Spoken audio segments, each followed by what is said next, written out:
I stood in the doorway of my brand new house while my parents walked room to room like inspectors. My mother counted bedrooms out loud. My father frowned, already annoyed. Then my brother laughed and said the kids could take the bigger room. That's when my mom snapped and shouted, "So where do we all sleep?" The room went silent. My chest felt hollow, not shocked, just tired. This wasn't confusion, it was entitlement. And as I looked at the empty hallway, I realized the answer they expected was exactly the one I was no longer willing to give after years of paying for their comfort alone. Before I go any further, tap like and tell me in the comments where you're listening from. And if you've ever been treated like you owed someone a place in your own life, share your story. It reminds me I'm not the only one. My name is Alexis Harper. I'm 30 and I make my living as a creative designer. I spend most of my days staring at screens, tweaking colors and spacing until things finally feel balanced. Funny thing is, I was always good at creating balance for everyone else, just never for myself. On the outside, my family looked ordinary. Weekend dinners, holiday photos, smiles that lasted just long enough for social media. If you passed us in a grocery store, you'd never guess anything was wrong. But inside our family, there was an unspoken rule that everyone seemed to understand except me. I was the reliable one, the fixer, the safety net. My parents never said it outright. They didn't have to. It was always framed as concern. My dad talked constantly about his heart, how stress could trigger something serious. My mom spoke softly, like every sentence was heavy with worry. "We just don't know how much time your father has," she'd say, her voice dropping low. And every time she said it, I felt that familiar tightening in my chest. Fear has a way of making decisions for you. Then there was my brother Lucas, younger, louder, always in the middle of some new plan that never quite worked out. He had a family of his own kids who seemed to grow faster every year, and problems that somehow always landed on my parents' shoulders, and by extension, on mine. Lucas didn't ask me for help directly. He never had to. My parents translated for him. They always did. Money was the background noise of our relationship. Payments here, bills there. Nothing dramatic on its own, just enough often enough that it became routine. I learned to budget around it, learned which groceries to skip, learned how to stretch a paycheck quietly so no one would worry. They rarely thanked me. Gratitude would have made it feel optional, and it never was. When I mentioned I was thinking about buying a house, the reaction was immediate. Not excitement, not pride, relief. My mom started talking about the future in that vague way she used when she was about to ask for something. My dad asked questions about space, parking, schools nearby.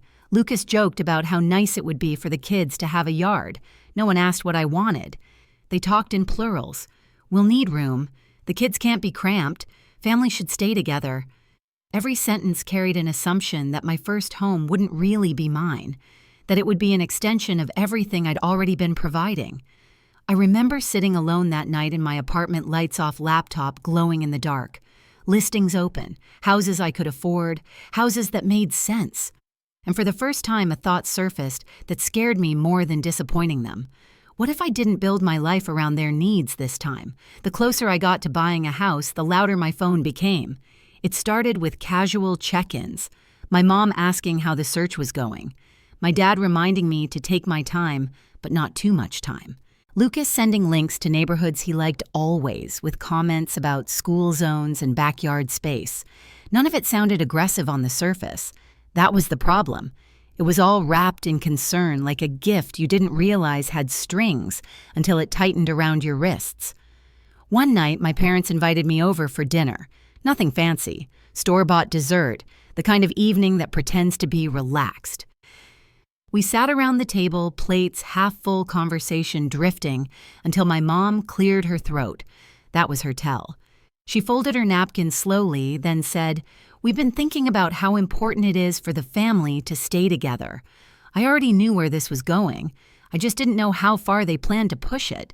My dad leaned back and nodded. He asked what kind of houses I was looking at, how many bedrooms, whether I'd thought about how fast the kids were growing. Lucas didn't say much. He didn't need to. He just smiled and scrolled on his phone like the outcome was already decided. I tried to keep my voice steady.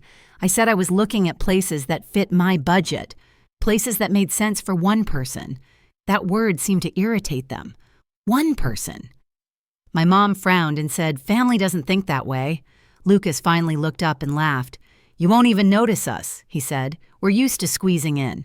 That's when it clicked. This wasn't about help. It wasn't even about need. It was about ownership.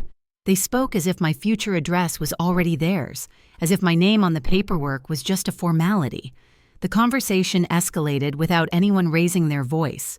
My mom started listing reasons: emergencies, childcare. My dad mentioned his health again, how stress could be dangerous if he had to move later.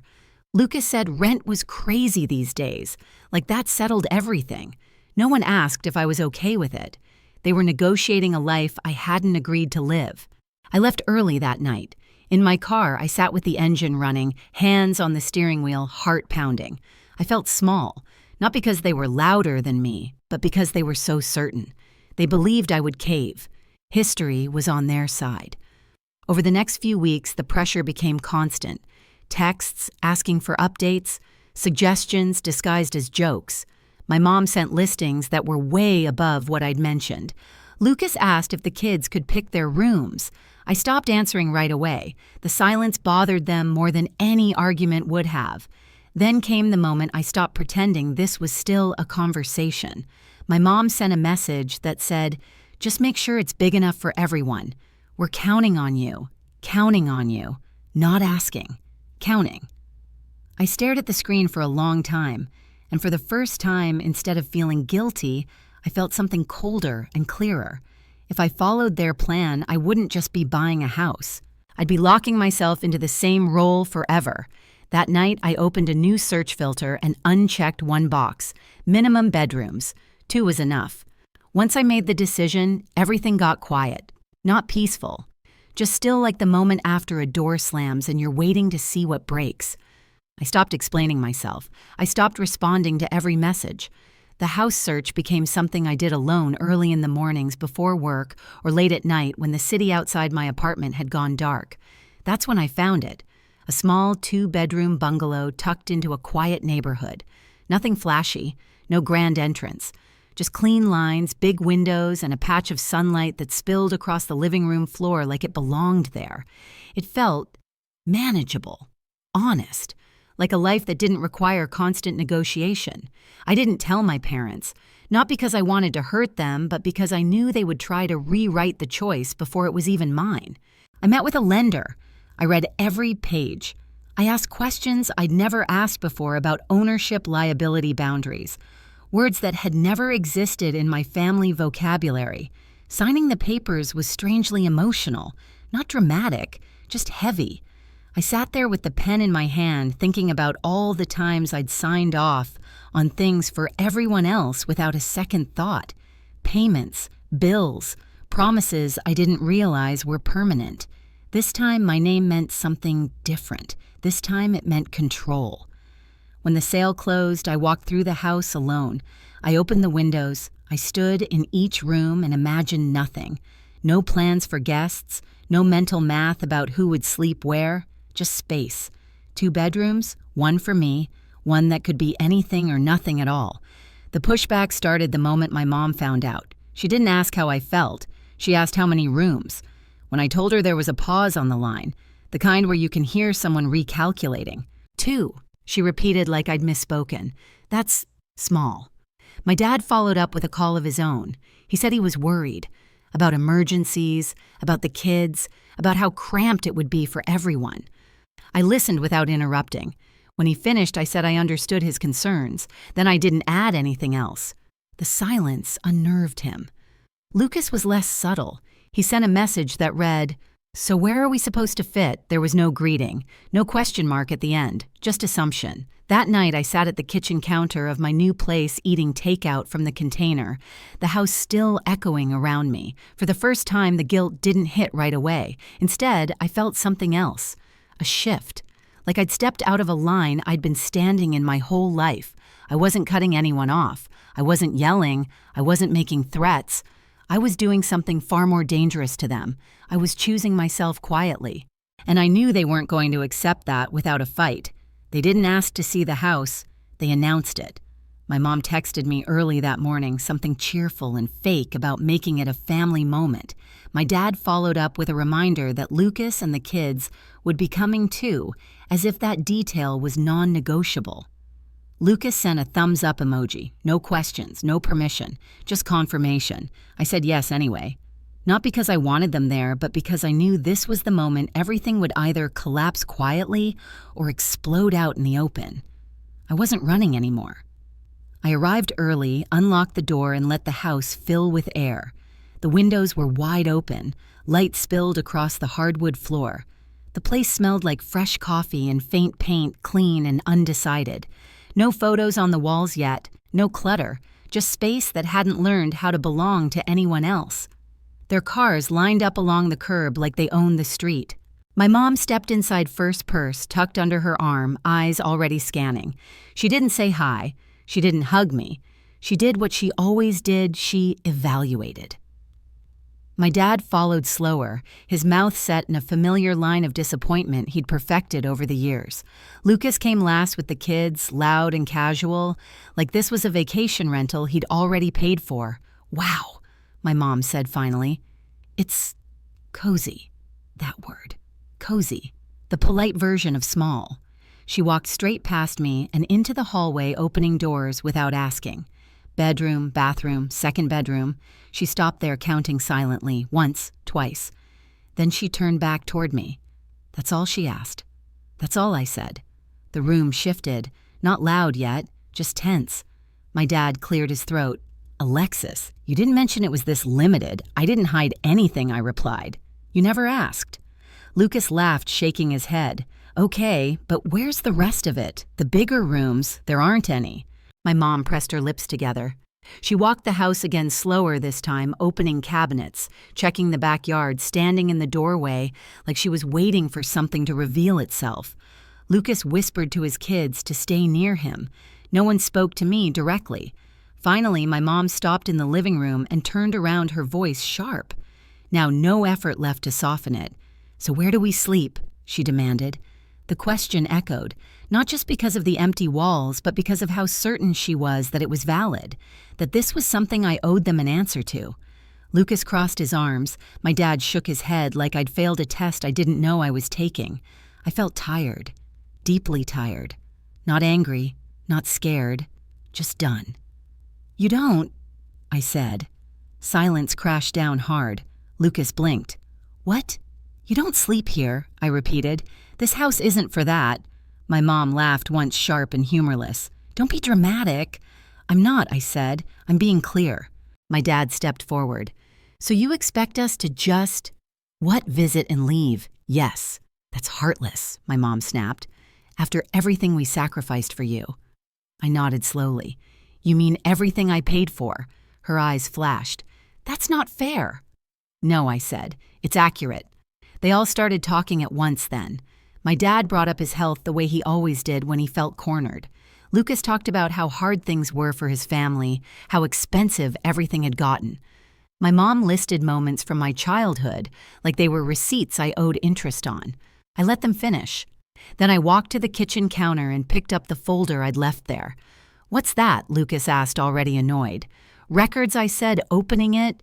Payments, bills, support, everything I've covered over the years. My mom scoffed. So what, we're family? Family doesn't demand, I said calmly.